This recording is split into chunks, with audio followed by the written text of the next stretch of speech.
इस वीडियो में हम चोल वंश के कृषि और सिंचाई की बात करेंगे। पहले आपको इस वीडियो में स्वागत है। चोल वंश पढ़ रहे थे। पिछले वीडियो में हमने चोल वंश के बारे में पढ़ा था कि किस प्रकार चोल वंश का उद्भव होता है, किस प्रकार उन्होंने भव्य मंदिर और मूर्तियाँ बनवाई, उनकी बात कर ली थी। अब चोल वंश के अंतर्गत हम पढ़ेंगे कि जो कृषि कार्य हैं उनके किस प्रकार के थे, सिंचाई किस प्रकार के करते थे, वो समझेंगे। जो कावेरी नदी है, उस कावेरी नदी के जब देखते हैं तो उसके अनेक शाखाएं निकलती हैं। तो कावेरी नदी की अनेक शाखाएं निकलती हैं, तो उन शाखाओं को देखकर अपन को पता लगता है कि उस समय लोग खेतों में सिंचाई करने के लिए नदी से पानी लाने के अनेक प्रबंध करते थे। ठीक है, उन शाखाओं पर जो पानी आता था, उन शाखाओं में तो पानी उछलते हुए आसपास में जो मिट्टी है उस मिट्टी को उपजाऊ करता था, और उस मिट्टी को जब उपजाऊ करने के बाद में चोल वंश के जो किसान हैं वो वहाँ पर चावल की खेती करते थे। ऐसा नहीं है कि ये जो नदी हैं, जो शाखाएं हैं, उनको बांटने का काम, उनको शाखाओं में विभाजित करने का काम केवल चोल वंश में हुआ है। तमिलनाडु के दक्षिण भाग में भी अपन देखते हैं कि वहाँ पर भी इस प्रकार की सुविधा थी। तो कृषि कार्यों में चोल वंश भी आगे था। चावल की खेती प्रमुख रूप से होती थी। कावेरी नदी का जल का प्रयोग करके सिंचाई करते थे, और उन्होंने जो भी सिंचाई करने के तरीके हैं, खेती करने के तरीके उनके नए नए दिखाई देते हैं। उन्होंने नए विकास, नए आविष्कार के साथ साथ में खेती की, और खेती को बढ़ाने के लिए हर प्रकार से उन्होंने प्रयास किया। तो इसी की बात करेंगे अपन। खेती के अंदर उन्होंने विशेषकर चावल की खेती की ध्यान रखना है आपको। अपने खेत को बढ़ाने के लिए उन्होंने खेत को बढ़ाने के लिए समतल ज़मीन की, जंगलों को काटा, और जंगल को काटने के बाद में वहाँ पर वो खेती करते थे। खेती करते समय सिंचाई भी करते थे, और खेती के अंदर इतने विकसित हो गए कि वो एक साल में 2 फसलों को उगाते थे। तो इस प्रकार से चोल वंश के समय खेती सिंचाई भी एक नए ढंग से और व्यवस्थित रूप से की जाती थी। इससे पता लगता है कि चोल वंश के जो राजा थे या जो साम्राज्य थे वो कला के अंतर्गत भी अपना योगदान देते थे, और इसके अलावा खेती या सिंचाई पर भी अपना योगदान देते थे। इसके अलावा ये भी ध्यान रखना है कि जब खेती करते थे, सिंचाई करते थे, नदी से बाढ़ नहीं आए इसलिए वो तटबंध बनाते थे। मतलब जैसे मान लो ये नदी है, इसे शाखाएं निकाल दी, और यहाँ खेतों में चावल की खेती करते थे और सिंचाई भी करते थे। कहीं नदी से बाढ़ नहीं आए इसलिए यहाँ पर तटबंध, इस प्रकार से जैसे नदी है इसके किनारे इस प्रकार से तटबंध कर लेते थे ताकि पानी इधर से इसमें नहीं आए। तो इसके किनारे तटबंध भी करते थे, तटबंध। ठीक है, ध्यान रखना आपको, ताकि बाढ़ को रोका जा सके। एक साल में वो 2 फसलों को पका देते, 2 फसलों का उत्पादन करते थे, सिंचाई करते थे। ठीक है, ध्यान रखना। और सिंचाई करने के साथ साथ में अपने खेत को बढ़ाने के लिए उन्होंने जंगलों को साफ किया और खेत बढ़ाए, खेतों की ज़मीन बढ़ाई। उसके अलावा उन्होंने जो खेत है उनको समतल किया ताकि खेती आसानी से की जा सके, और उत्पादन में वृद्धि की। मतलब ये जो इस प्रकार की विधि है, इस तरीके से काम करना, ये चोल वंश के अंदर था। चोल वंश के बारे में अपने ये भी पढ़ा। सिंचाई वो कृत्रिम रूप से करते थे, ध्यान रखना है, और सिंचाई पूर्ण रूप से सही ढंग से समय समय पर करते थे। उनको खेती का काफ़ी कुछ नॉलेज था, किस समय सिंचाई करनी है, किस समय कौन सी फसल उगानी है। और इस प्रकार से चोल वंश एक साम्राज्य था वो एक समृद्ध साम्राज्य था। तो इनकी बात अपन करती हैं। इसके अलावा बस चोल वंश के अंदर किस प्रकार प्रशासन चलता था, चोल वंश के अंदर प्रशासन के बारे में पढ़ेंगे कि वहाँ का प्रशासन किस प्रकार का था।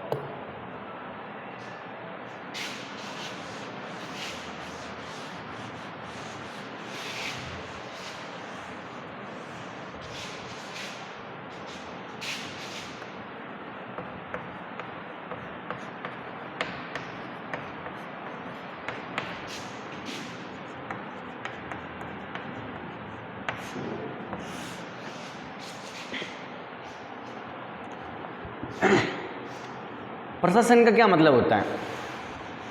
प्रशासन का मतलब ये होता है कि जो चोल साम्राज्य था वो किस प्रकार वहाँ से शासन व्यवस्था चलती थी, किस प्रकार राजा ने नियम कानून बनाए हुए थे, किस प्रकार प्रशासन अलग अलग भागों में बटा हुआ था, शासन व्यवस्था कैसे चलती थी, तो ये प्रशासन में पढ़ा जाता है कि शासन व्यवस्था कैसे चलाई जाती थी।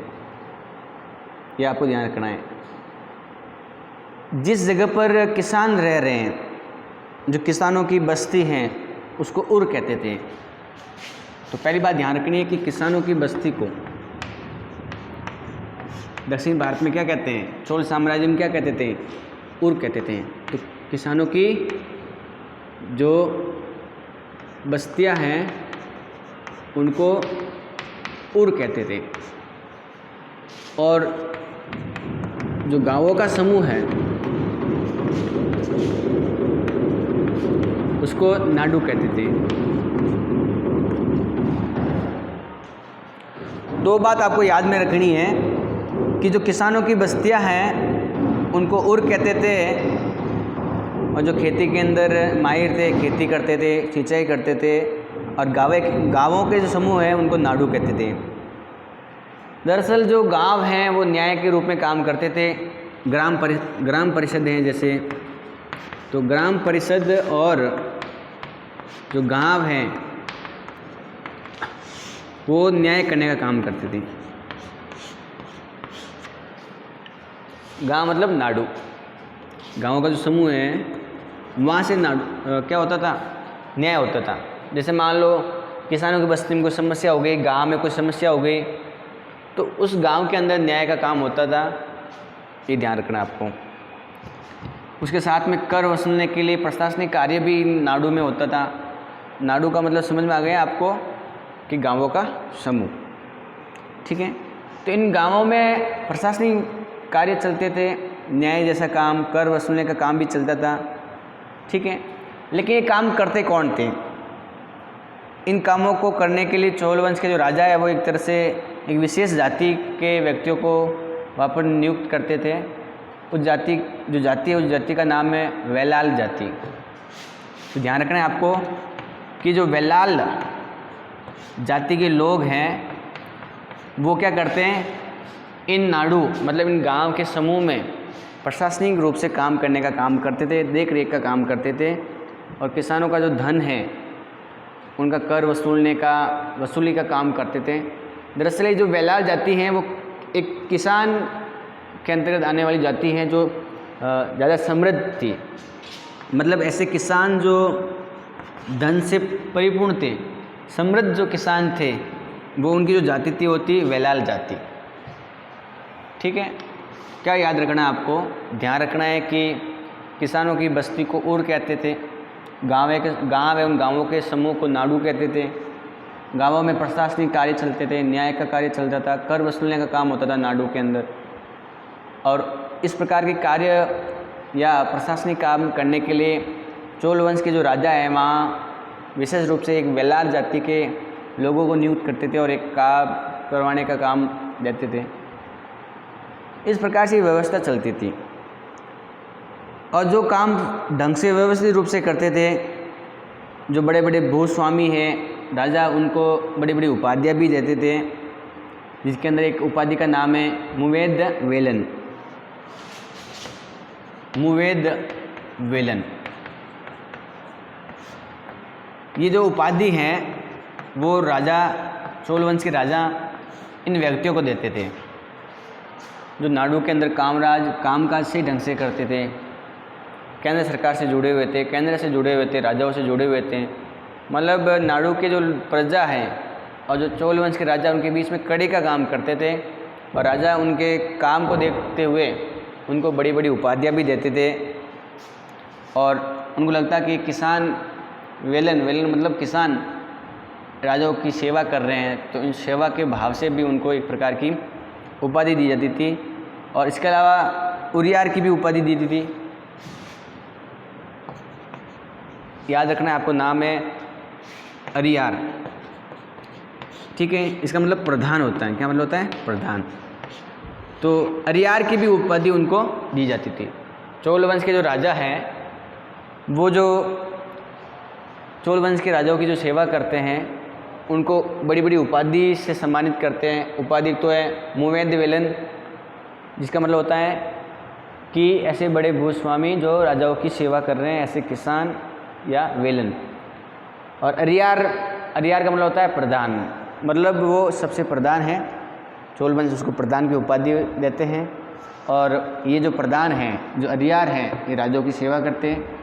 नाडु या उर के अंदर कर वसूलने का काम करना, प्रशासनिक कार्य करना, इस प्रकार से कार्य चलते थे और ये राज्य के बड़े बड़े पद थे।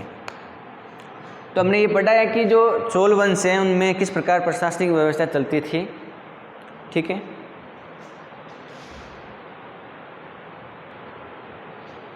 तो इस प्रकार से हमने देखा कि प्रशासनिक व्यवस्था चलती थी ऊपर से नीचे तक। राजा सर्वोपरि था, राजा के अंडर में अलग अलग मंत्री या प्रधान, उनके अंडर में फिर गांवों में काम करने वाले प्रशासनिक कर्मचारी या लोग। इस प्रकार से चोल साम्राज्य में क्या था? प्रशासनिक कार्य था। तो हमने मंदिरों के बारे में पढ़ा, हमने ये भी पढ़ा किस प्रकार से खेती कृषि की जाती थी। हमने ये पढ़ा कि चोल वंश का उद्भव कैसे हुआ और प्रशासनिक व्यवस्था किस प्रकार की थी। अब जो उस समय के जो ब्राह्मण लोग थे उनको भूमि अनुदान दी जाती थी। हमने पढ़ा है कि भूमि अनुदान मिलती थी ब्राह्मणों को, जिसको ब्रह्मदेय कहते थे। तो ब्राह्मणों को क्या मिलता था? ब्रह्मदेय मिलता था।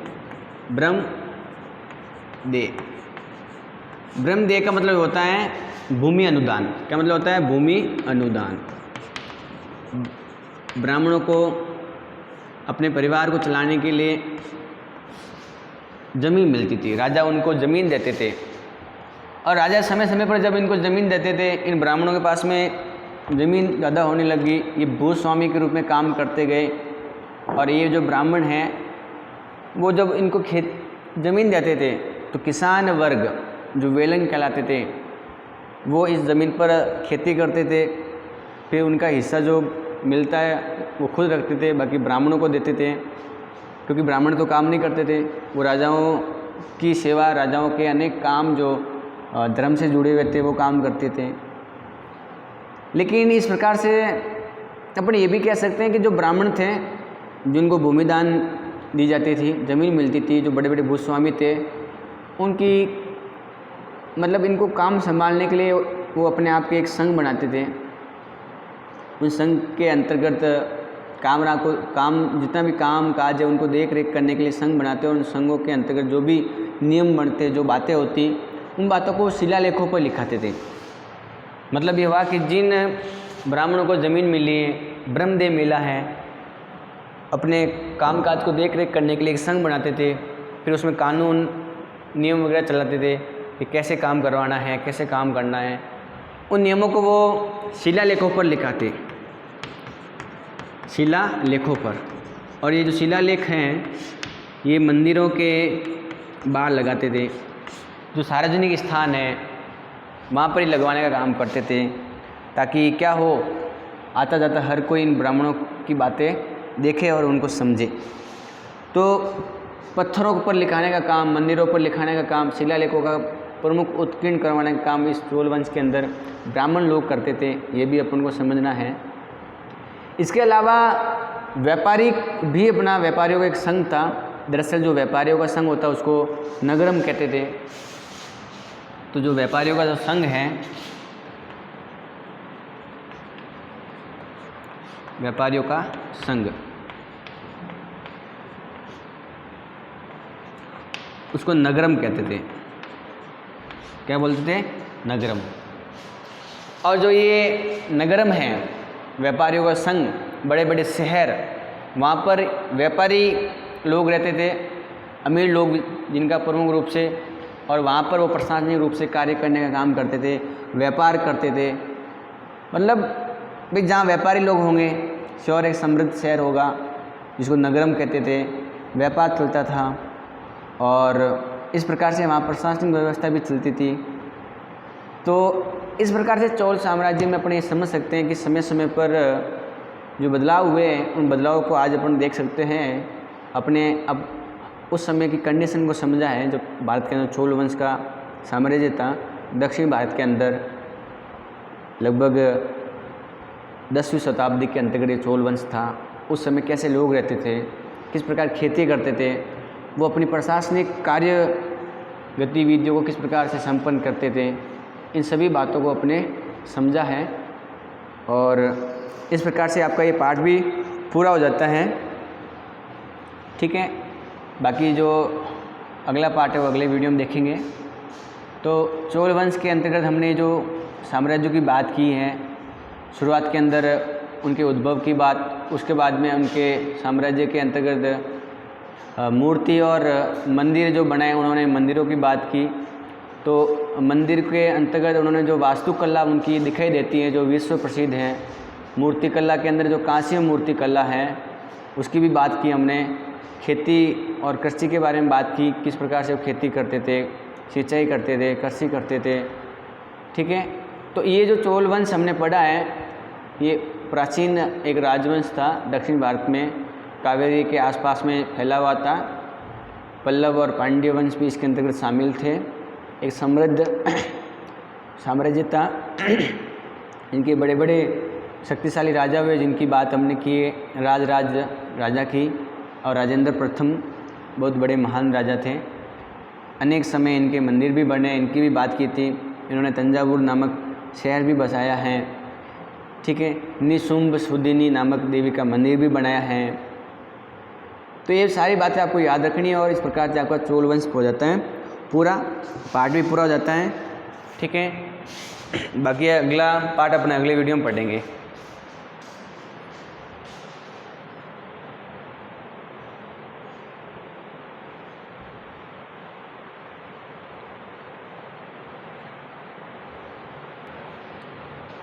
अपन अभी टाइम पड़ा है तो नए पार्ट की शुरुआत कर लेते हैं।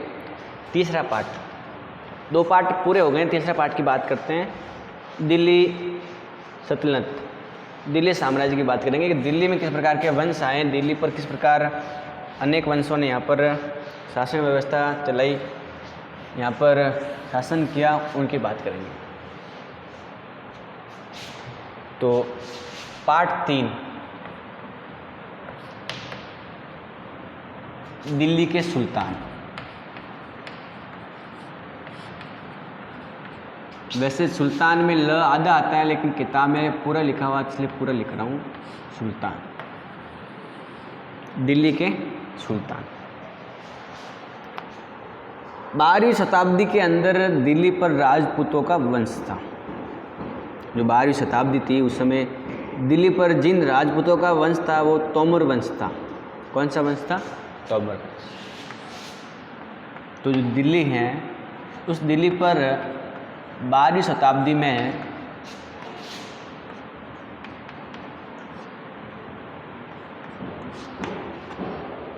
तोमर वंश का साम्राज्य था। यहाँ पर जो राजपूत वंश था वो कौन सा था? तोमर वंश था। इनके समय दिल्ली राजधानी बनी, ये भी समझेंगे। अब आपको इतना ध्यान रखना है कि दिल्ली के ऊपर जिस राजपूत वंश का साम्राज्य है वो तोमर वंश था। लेकिन जो राजस्थान के अंदर अजमेर है, अजमेर के अंदर चौहान वंश था, इनको चाहमान भी बोलते थे। तो अजमेर के अंदर किस वंश का साम्राज्य था? चौहान वंश।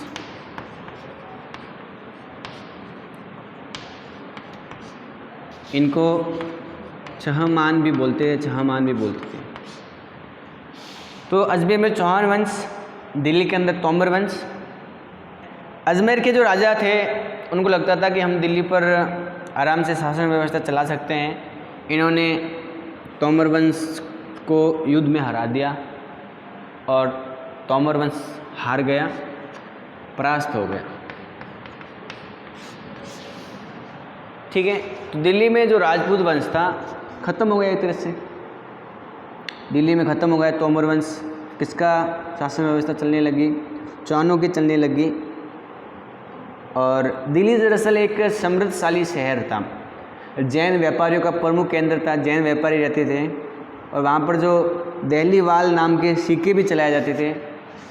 ध्यान रखना है, जो दिल्ली एक प्रकार से राजधानी बना है, किस प्रकार से एक व्यापारिक केंद्र था। तो ध्यान रखना है कि यहाँ पर जैन व्यापारी विशेषकर रहते थे, इनका प्रमुख ये केंद्र था। जहाँ जैन धर्म के लोग रह रहे हैं, व्यापारी रह रहे हैं, तो व्यापारिक रहने की वजह से एक व्यापार का केंद्र है। जहाँ व्यापार का केंद्र है, लोग आना जाना करते हैं, समृद्धशाली शहर है, तो हर किसी की इच्छा होती है कि हम यहाँ पर आक्रमण करें और अपना राज्य फैलाएं और यहाँ पर शासन करें। इसी लालच में दिल्ली एक बड़ा साम्राज्य बढ़ता गया और इस दिल्ली पर जिसका अधिकार हो सकता है या हो जाता है, वो आसपास के बड़े बड़े साम्राज्य को अपने अंदर मिला सकता है। इसलिए हर किसी की इच्छा होती है कि वो दिल्ली पर राज करे। दिल्ली एक समृद्धशाली शहर था, जैन व्यापारियों का प्रमुख केंद्र था और यहाँ पर देहलीवाल नाम सिक्के भी चलते थे। देहलीवाल नाम के क्या चलते थे? सिक्के चलते थे। ठीक है, तो अपने इस पाठ की शुरुआत के अंदर ये बात पढ़ी है कि किस प्रकार से दिल्ली में तोमर वंश खत्म हुआ, दिल्ली किस प्रकार एक साम्राज्य था, किस प्रकार एक इसका विस्तार हुआ। इसके साथ में अपन आगे ये पढ़ेंगे कि दिल्ली के अंदर किस प्रकार के बड़े बड़े सुल्तान बने। यहाँ पर बाहर से अनेक मुस्लिम, अरबी, अलग अलग प्रकार के लोग आए, इन्होंने अपनी सत्ता स्थापित की, देश के अंदर इन्होंने शासन किया, अपने साम्राज्य को बढ़ाया, क्योंकि दिल्ली से भारत के अधिकतर राज्यों पर शासन किया जा सकता था और साथ में दिल्ली एक समृद्धशाली शहर था, तो किसी भी प्रकार की कोई चीज़ की कमी नहीं थी। इन बातों को समझेंगे, साथ साथ में अपना आगे भी पढ़ेंगे किस प्रकार के यहाँ अलग अलग सुल्तान आए, अलग अलग वंश के राजा बने, अलग अलग मुस्लिम वंश यहाँ पर आए और भारत के अंदर शासन व्यवस्था चलाई। हिंदू वंश के राजाओं के बीच में और दिल्ली के सुल्तानों या बादशाहों के बीच में अनेक युद्ध हुए, उन युद्धों की बात करेंगे। ठीक है, बाकी अपन पढ़ेंगे अगले वीडियो में।